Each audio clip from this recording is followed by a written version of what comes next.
আসসালামু আলাইকুম।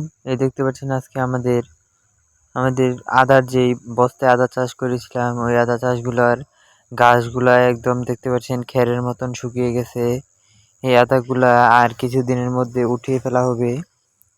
আমরা এখনই তুলে ফেলতাম, কিন্তু আদার একটু দাম কম থাকাতে আমরা এই আদাগুলা বস্তা থেকে তুলছি না বা বস্তাগুলা ভেঙে ফেলছি না।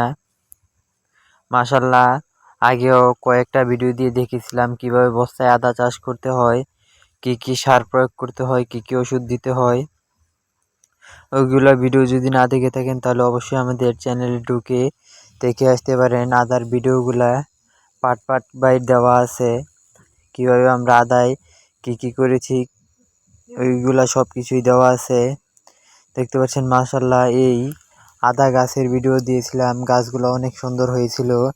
নিচে আদাও মাশাল্লাহ উপর দিয়ে দেখা যাচ্ছে ভালো হয়েছে। এই বস্তাতে আদা চাষ করেছি, বস্তাগুলা একবারই ব্যবহার করা যাবে। এই এই যে দেখতে পাচ্ছেন এই বস্তাগুলা কেটে তারপরে আমরা মাটিটাকে একটা কিছু দিয়ে বাড়ি দিয়ে ভেঙে তারপরে আদাগুলা বের করে ফেলবো। এই বস্তাগুলো নষ্ট হয়ে গেছে, 1 বছরই বস্তা ব্যবহার করা যায়। বস্তাগুলানো একটু রোদে বৃষ্টি একদম জোরে বা নরম হয়ে গেছে। এই বস্তাটা আর ব্যবহার করা যাবে না। এই আদাগুলা তুলে তারপরে এই বস্তাগুলো আমরা আগুন দিয়ে পুড়িয়ে ফেলবো বা কিছু নষ্ট করে ফেলবো, যাতে এগুলো কোনো ক্ষতি না করে, কোথাও গিয়ে পড়ে ক্ষতি না করতে পারে। এর জন্য আমরা এগুলা পুড়িয়ে ফেলবো। এখানে আমরা প্রায় 800-র মতন বস্তা আদা লাগিয়েছি। দেখতে পাচ্ছেন আমরা এখানে 4টা সিরিয়াল ভাবে থুয়েছি, মাইজ দিয়ে আবার কিছু একটা গ্যাপের মতন রেখেছি। ওই গ্যাপ দিয়ে আমরা গিয়ে আগাছা পরিষ্কার করতাম।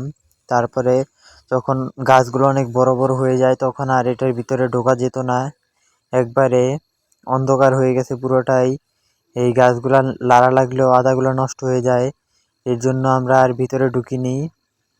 দেখতে পাচ্ছেন এখন আবার আদা গাছগুলো সরিয়ে আবার আগের যে সময় প্রথম লাগিয়েছিলাম ওই সময় যেরকম ছিল এখনো ওই রকম আবার সুন্দর দেখা যাচ্ছে। আদা গাছগুলো হয়েছিল সময় আরো বেশি সুন্দর দেখা যেত, পুরোটা একবারে সবুজ হয়েছিল।